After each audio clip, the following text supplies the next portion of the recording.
D dollarisation کا ذکر کیا آپ نے, اس پہ روشنی ڈالیں. سب سے اہم چیز یہ ہے کہ بہت سے لوگ کہہ رہے ہیں کہ ڈی ڈالرائزیشن نہیں ہوگا. یہ کنسپیریسی نہیں ہے. So what is the process D dollarisation? اچھا دیکھیں, سب سے پہلے ایک بات یاد رکھیں کہ برطانیہ اس وقت امریکہ کا جو پوری دنیا کی ریزرو کرنسی ڈالر ہے, اور ابھی 20 سال پہلے 74% سے بھی زیادہ جو دنیا میں ریزرو کرنسی تھی وہ ڈالر تھی. ابھی 59% سے بھی نیچے چلی گئی ہے. تو ریزرو کرنسی اس سے امریکہ کے ڈالر سے پہلے برطانیہ کا پاؤنڈ جو تھا وہ ریزرو کرنسی تھا. اس سے پہلے فرانس کے ہاتھ میں پورا دنیا کا اقتصادی نظام تھا. اس سے پہلے اسپین تھا. اس سے پہلے نیدرلینڈس تھا. اس سے پہلے پرتگال تھا. 600-650 سال سے یورپینز نے, گوروں نے دنیا کی اکانومی کو کنٹرول کیا ہے. ان کے ہاتھ سے یہ کنٹرول نکل رہا ہے. اب ڈالر ختم ہو رہا ہے. ڈالر کی جگہ پہ برکس نے باقاعدہ, جس میں China, Russia, India, Brazil, South Africa مل کے بنایا تھا. اب اس کے اندر انہوں نے 6 نئے ممبر دیے ہیں, جس میں ایران, سعودی عربیہ, متحدہ عرب امارات ہے. اسی میں اس وقت مصر آ گیا ہے, اور اس کے علاوہ انہوں نے ارجنٹینا کو لیا ہے. اور یہ ممالک جو آ رہے ہیں, اب آئندہ بنگلہ دیش آنے والا ہے, بہت سے ممالک, ترکی وغیرہ آئیں گے, میکسیکو آ رہا ہے. اس میں اس وقت 40 سے زیادہ ممالک نے اپلیکیشن دی ممبر بننے کے لیے. تو دس ان اٹ سیلف کہ جب لوگ ڈالر میں, یہ جو موجودہ ڈالر ہے یہ پیٹرو ڈالر ہے, یعنی دنیا بھر کے اندر فیصلہ یہ ہوا کہ ریزرو کرنسی ڈالر ہوگی, اور جس نے پیٹرول خریدنا ہے وہ پہلے ڈالر خریدے گا اور پھر ڈالر میں پیمنٹ کرے گا پیٹرول کی. اب باقاعدہ بڑے بڑے دنیا کے ممالک وہ اپنا پیٹرول بیچ رہے ہیں, لیکن وہ ڈالر نہیں لے رہے پیمنٹ میں. وہ باقاعدہ لوگ دوسری کرنسیز کے اندر, سونے میں, اور بعض اوقات وہ یوروز, اور یوروز کے علاوہ بہت سی ایسی ملک ممالک آ گئے جہاں پہ وہ کہتے ہیں آپ ہمیں چاول دے دیں, ہمیں آپ گندم دے دیجئے. تو بارٹرنگ سسٹم کا جو پرانا نظام تھا 100-150 وہ دوبارہ واپس انٹروڈیوس کروایا جا رہا ہے. تو اسی طرح سے بہت سی ایسی چیزیں, اس کو کہتے ہیں کہ اب یہ ڈی ڈالرائزیشن کی طرف ہم جا رہے ہیں. یعنی باقاعدہ بہت سے لوگ یہ کہہ رہے ہیں کہ نہیں ایسا نہیں ہوگا, چائنا نہیں چاہتا. نہیں, میں اس نتیجے پہ پہنچا ہوں, اور میں غلط ہو سکتا ہوں, لیکن میری جو ریسرچ ہے میں اسی کنکلوژن پہ پہنچا ہوں کہ ڈی ڈالرائزیشن شروع ہو چکا ہے, اور ہم اس کے فائنل فیزز کے اندر ہیں کہ جہاں پہ جو ہے ڈالر وہ ختم ہو کے. جو COP28 نے جو ڈیسیجن دیا ہے کہ we gonna move away from fossil fuels, تو اس کا کیا امپیکٹ ہے ڈی ڈالرائزیشن کے اوپر؟ اچھا, یہ بہت ساری چیزیں انٹر کنیکٹڈ ہیں. جب ہم ایک کہتے ہیں نا کہ جب ایک پولیٹیکل سسٹم ختم ہوتا ہے, اس پولیٹیکل سسٹم ہی سے ایک اکنامیکل سسٹم کنیکٹڈ ہوتا ہے. اس وقت امریکہ کا اس وقت دنیا پہ رین ہے. جیسے وہ کہتے ہیں کہ تاریخ انسانیت میں کسی بھی حکمران کا اتنا کنٹرول کرۂ ارض پہ نہیں رہا, گلوبل ارض پہ نہیں رہا, نہ اسکندر کا, نہ کسی فرعون کا, نہ کسی شداد کا, نہ کسی نمرود کا, کسی بھی بادشاہ کا اتنا تسلط نہیں گزرا, نہ چنگیز خان کا, جتنا اس وقت جو ہے امریکہ کا ہے. 800 سے زیادہ ایئر بیس ہیں امریکہ کی دنیا بھر میں. اب ہم اس کا جو ہے بالکل خط اختتام دیکھ رہے ہیں.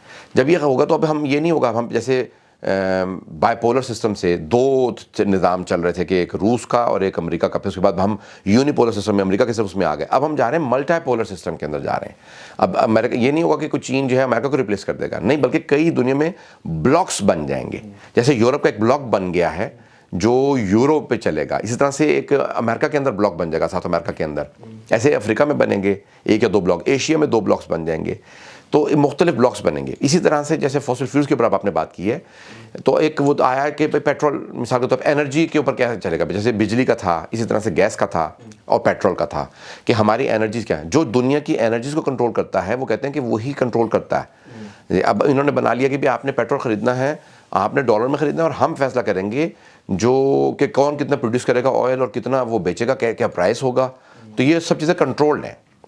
اب جب نیا سسٹم آئے گا تو یعنی یہ ساری چیزیں ریپلیس ہوں گی, اور جو ان کو انرجی سپلائیز کو کنٹرول کرے گا, فوڈ, انرجی اور انفراسٹرکچر, یہ 3 چیزیں ہوتی ہیں کہ جو سیاسی فیصلے کرتی ہیں, اقتصادی فیصلے کرتی ہیں. اب ہم یہ ساری چینج ہونے دیکھ رہے ہیں. یعنی دنیا بھر کے اندر ہم دیکھیں گے فوڈ سائیکلز, فوڈ جو چین ہے وہ بھی وہ اور ہاتھوں میں چلی جائے گی.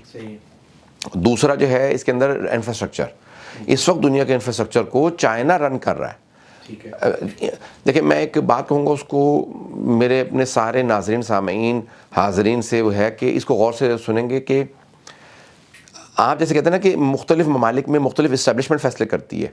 یہ اسٹیبلشمنٹ بھی انڈیپینڈنٹلی فیصلے نہیں کرتی, یہ ایک انٹرنیشنل اسٹیبلشمنٹ سے لنکڈ ہوتی ہے, اور انٹرنیشنل اسٹیبلشمنٹ کے اندر بہت زیادہ افراد, یاد رکھیں فیصلوں میں بہت زیادہ افراد نہیں ہوتے, ہمیشہ بہت کم افراد ہوتے ہیں جو فیصلہ کرتے ہیں. یہ ممکن ہے کہ وہ کہتے ہیں نا کہ 2% لوگ رن کر رہے ہیں, نہیں, ایگزیکیوشن میں 2% لوگ ہوں گے, فیصلہ کرنے میں 2% لوگ نہیں ہیں, اس سے بھی کم ہے, بہت کم افراد ہوتے ہیں جو فیصلہ کرتے ہیں, اور پھر ایگزیکیوٹ کرنے والے ان کے جو بہی خواہ یا ان کے محبوب نظر یا منظور نظر, وہ افراد اس کو ایگزیکیوٹ کرتے ہیں, وہ ان سے بینیفٹس لیتے ہیں. یہاں پہ میرا سوال یہ آپ سے ہے, کمنگ بیک ٹو یہ جو فاسل فیوز کا فیز آؤٹ, کیونکہ اب یہ بہت میں سمجھتا ہوں اس سال کا سب سے اہم فیصلہ تھا COP28 جو کانفرنس تھی, کہ ہم نے فاسل فیوز جو ہیں وہ فیز آؤٹ کر دینے. اس کے دو مطلب ہیں, ایک مطلب یہ ہے کہ ہم ڈیزل پیٹرول ختم ہو رہا ہے, ہاں ویری سون, اس کی ریزن کلائمیٹ چینج میجر اس کا وہ ڈرائیور ہے.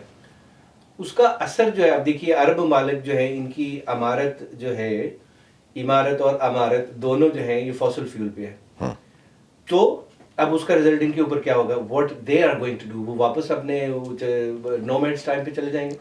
اچھا, یہ بہت اہم ہے نکات سمجھنے کے لیے. جیسے ابھی MBS جو محمد بن سلمان کراؤن پرنس ہے سعودیہ کے, انہوں نے فوراً جو ہے نیا پلان دے دیا چند سال پہلے, آتے ہی کہا کہ 20 یعنی جو انہوں نے کہا کہ ہمارا 2030 میں کیا ہوگا, ہم ایک نیا شہر بنا رہے ہیں جو پورا ڈیجیٹل سٹی ہوگا, اور اس سے پہلے انہوں نے کہا کہ جی آپ نے بنا بھی جو چیزیں لی ہیں وہ آپ اس کو رول آؤٹ نہیں کر سکتے جب تک کہ ہم اس کو نیوم سٹی سعودی عربیہ کے اندر ایشو نہیں کر دیتے. اب ہمیں پورا کا پورا ہوگا ڈیجیٹل سٹی ہوگا جس کے اندر ساری چیزیں بجلی پہ چلیں گی, آپ کی آئے وہ لیں گے, آپ بس میں سوار ہو سکتے ہیں, ٹرین میں جا سکتے ہیں, ڈرائیور نہیں ہوگا, سب کچھ جو ہے آٹو پائلٹ پہ ہوگا, سب چیزیں, ٹرینیں, ہر چیز. ابھی میں سعودیہ میں جب عمرے پہ تھا اکتوبر میں, تو انہوں نے وہاں پہ ایک نیا نعرہ لگایا ہوا تھا جو میں نے ایئرپورٹس پہ دیکھا, ریاض میں سب جگہ پہ, تو وہ تھے کہ ڈیووس ان ڈیزرٹ. آپ دیکھیں نا دنیا بھر کے فیصلے ہوتے ہیں, دو ملکوں میں لڑائی ہو جاتی ہے, کہتے ہیں اوکے بھی آپ انڈیا پاکستان کی صلح کروائیں گے, آپ ڈیووس میں آ جائیں. سوئٹزرلینڈ کے اندر ایک چھوٹا شہر ہے ڈیووس, اور پہاڑوں کے اندر خوبصورت شہر ہے, ہوٹل وہ 5 اسٹار انہوں نے بنا رکھے ہیں, آپ سب اپنے پیسے خرچ کریں گے, یہاں پہ آئیں گے, ہم آپ کا فیصلہ کروائیں گے. تو اب ان کا بھی ہمارے پاس پہاڑ نہیں ہے, ہمارے پاس سنو نہیں ہے, ہمارے پاس واٹر فال نہیں ہے, تو انہوں نے اس کا نام دیا ڈیووس ان ڈیزرٹ. تو نیوم سٹی کے اندر وہ کہہ رہے ہیں کہ ہم باقاعدہ جو جنیوا اور جو پورا سوئٹزرلینڈ کا تصور تھا یونائٹڈ نیشنز کا, کیونکہ اب جب امریکہ ختم ہوگا تو یونائٹڈ نیشنز ختم, سب چیزیں ختم ہوں گی, تو سعودی عربیہ کیا کرے گا کہ وہاں پہ وہ ڈیووس کا تصور بھی لے کے آئے گا, وہ دبئی کے اندر یعنی ایک فری پورٹ کا بھی تصور لائے گا, بزنس ہب بھی لائے گا, میڈیا ہب بھی لائے گا, ٹیکنالوجی, یعنی وہ کہہ رہے ہیں ساری چیزوں کا ایک بہت بڑا. تو اب یہ جب فاسل فیولز اور یہ جب دیکھیں, یاد رکھیں 3 چیزیں بڑی اہم ہیں. Gas, 70% of natural gas is used in Europe world کی. اچھا, سردی کی وجہ سے اور نہیں ریسورسز کی وجہ سے, ان کے پاس پیسہ ہے, آبادی ان کی صرف دنیا کی 10% بھی نہیں ہے, 7 یا 8% پاپولیشن ہے, لیکن ان کے پاس بائنگ پاور دنیا میں سب سے زیادہ یورپ کے پاس ہے, دا انٹائر یورپین بلاک. کہ وہ یعنی کہ امریکہ ایک ملک کے طور پہ امیر ہوگا, لیکن وہ بلاک یہ کئی ممالک مل کے اتنی بڑی پاور ہیں, جیسے برطانیہ ہے, فرانس, جرمنی, جیسے اٹلی, اسپین, جو دنیا کی بڑی بڑی اکانومیز میں آ جاتے ہیں. تو اب یہ کیا ہوگا کہ اسی طرح سے کاریں امریکہ میں, یورپ میں بہت سب سے زیادہ ہے دنیا کے اندر, تو پیٹرول, یہ ابھی ایسا ایسا الیکٹرانک پہ جا رہے ہیں. تو یہ ساری چیزیں جو ختم ہوں گی تو کچھ ممالک بینکرپٹ ہو جائیں گے, نئی پاورز بنیں گی, نئی جو چیزیں آئیں گی تو اس کے اندر نئے, اب انہوں نے آلریڈی لسٹ جاری کر دیا کہ یہ ملک ختم ہو جائیں گے, یہ ملک جو ہے نئی پاورز بن کے سامنے آئیں گے. G20 کے جی بارڈرز چینج ہوں گے, نئے بارڈرز بنیں گے. جیسے مثال کے طور پہ 1920 کے بعد فرسٹ ورلڈ وار اور سیکنڈ ورلڈ وار دونوں کے بعد نئے بارڈرز بنے تھے. اب بہت سے بارڈرز ریورس ہوں گے, بہت سے نئے بارڈرز بنیں گے, بہت سے نئے ممالک بنیں گے, نئی اکنامیکل پاورز بنیں گی, نئے ریسورسز ہوں گے, نئی جابز ہوں گی. یہ خود فاسل فیولز کے مقابلے میں مثال کے طور پہ گیس, پیٹرول, ڈیزل, آئل اور ان سے ریلیٹڈ جتنی بھی چیزیں ہیں, ان کے مقابلے میں کیا کیا چیزیں لے کے آئیں گے, اور ان میں کون اوپر ابھرے گا, اور ان کو باقاعدہ کیسے پاور مل جائے گی, اور دوسرے کیسے بینکرپٹ ہو جائیں گے. تو آپ کیا کہہ رہے ہیں کہ یہ جو چیزیں ریپلیس ہو رہی ہیں, کن چیزوں سے ریپلیس ہو رہی ہیں, اس کے اوپر کوئی نشان نہیں؟ اچھا, بہت سی ایسی چیزیں ہیں جس کے اوپر یہ لوگ, مثال کے طور پہ میں آپ کو سمپل سی چند 2-3 مثالیں دوں گا. ابھی کہہ رہے ہیں بجلی کی کاریں لا رہے ہیں, ٹھیک ہے. جرمنی میں پوری ریسرچ ہو رہی ہے کہ ٹرکس اور بسز جو ہیں وہ اتنی بڑی بڑی بیٹریز بنا ہی نہیں سکتی کہ بجلی کے اوپر چلیں. تو انہوں نے آلریڈی جو ہے جیپنیز اینڈ جرمنز نے شروع کر دی ہے ہائیڈروجن کے اوپر ریسرچ شروع کر دی ہے, کہ وہ کہہ رہے ہیں کہ کیونکہ فاسل فیولز کو ختم کرنا چاہتے ہیں, تو یہ ڈیزل پیٹرول ختم کرنے کے بعد ہائیڈروجن کا باقاعدہ نیا بنا دیں گے, جیسے گیس کے بھی جیسے انہوں نے CNG بنا دیا تھا پاکستان میں, اسی طرح سے وہ کیا کریں گے کہ ہائیڈروجن پہ چلے گا اور بجلی پہ ہائیبرڈ جو ہے وہ باقاعدہ لے کے آئیں گے. میرے ایک بہت بڑے ایک ریسرچر سے بات ہو رہی تھی, وہ کہہ رہے تھے کہ اگر آپ ماسکو میں چلے جائیں, جرمنی, جاپان میں چلے جائیں, تو صرف ایک دو نہیں ہے, اتنے نئی چیزوں پہ ریسرچ ہو رہی ہے. ابھی ایک ارلیئر دس ایئر 2023 میں مارچ میں بہت بڑی ایک فرانس میں کانفرنس ہوئی ہے, جہاں پہ یہ کہتے ہیں نا کہ یعنی سولر سسٹم ہے, یہ کہتے ہیں اس کے ایک انہوں نے نام دیا ہے کہ یعنی یہ جتنے بھی موجودہ ہیں ان کے ایکویولنٹ یا ریپلیسنگ, تو اس کی بہرحال اپنی ٹرمینالوجیز ہیں, الٹرنیٹیو انرجی سے کہا جاتا ہے. تو اب وہ الٹرنیٹیو کے اندر وہ کہہ رہے ہیں کہ صرف اور صرف پہلے انہوں نے انٹروڈیوس کرا تھا بجلی کو لے کے آئے تھے, وہ کہہ رہے ہیں کہ اس کی بیٹریز کے بھی نقصانات ہیں. تو صرف بجلی نہیں ہے, صرف ہائیڈروجن نہیں ہے, اتنی چیزیں آ گئی ہیں کہ ہم لوگ باقاعدہ کہتے ہیں 7 8 یا شاید 10 سے زیادہ ہوں گی جو تیل کو, آئل کے تمام پروڈکٹس کو اور گیس کے تمام پروڈکٹس کو ریپلیس کریں گی, اور آلریڈی اس پہ کام بھی ہو رہا ہے, ریسرچ بھی ہو رہی ہے.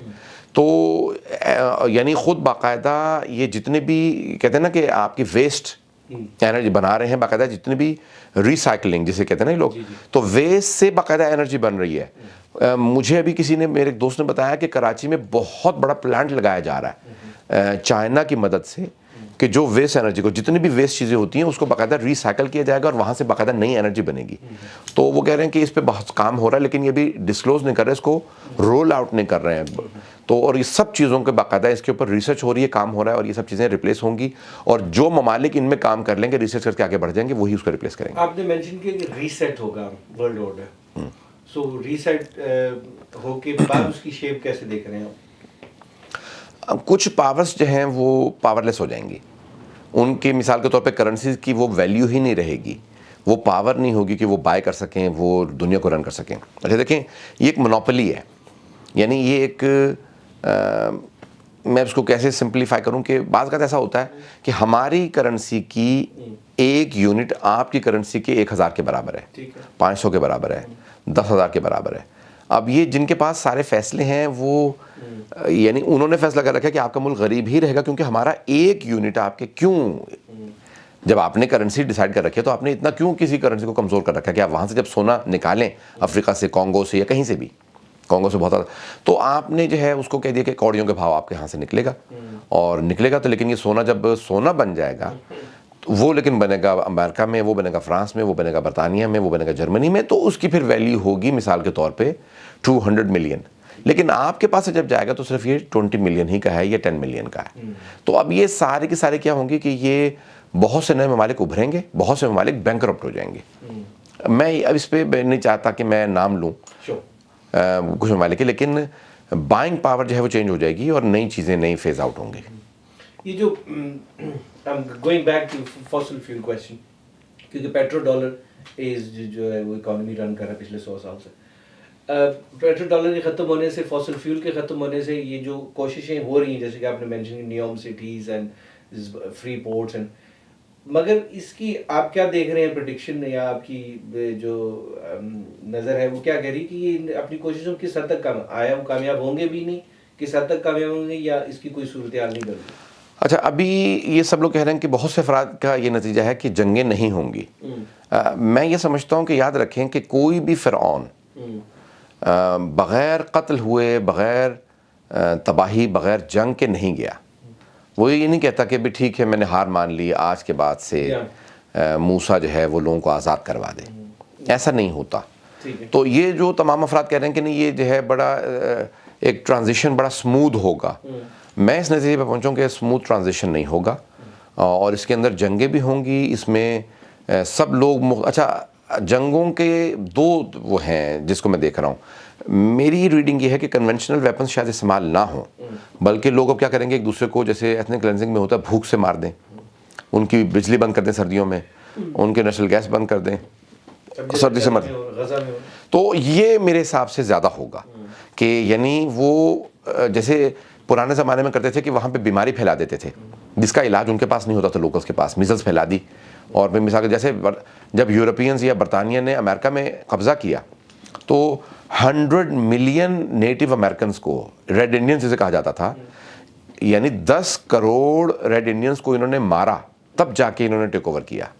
آسٹریلیا میں جب انہوں نے قبضہ کیا تو 2 کروڑ ایبریجنز جو مقامی آسٹریلین سے جو سیاہ فام تھے تو 20 ملین 2 کروڑ ایبریجنز کو مارا گیا اور تب جا کے ملک پہ قبضہ ہوا. ابھی بھی جب نیا سارا کا سارا فیز نیا آئے گا تو اس کے اندر مختلف بیماریوں مختلف یعنی جنگوں کے جو ٹولز اور جو ویپنز ہوں گے وہ اور ہوں گے. یہ میری ریڈنگ یہ ہے, میں غلط ہو سکتا ہوں لیکن آپ کہہ رہے ہیں کہ لٹمس پیپر جو تھا یہ کووڈ تھا اسٹریٹجی کا. اب یہ سارا کا سارا جو کووڈ ہے یہ 5 سال کا ایک منصوبہ تھا اور اس کے بعد پھر اب چیزیں جو ہیں فائنل فیز میں داخل ہو رہی ہیں جس کے نتائج جو ہے ہمیں بہت سیریسلی دیکھنے پڑیں گے.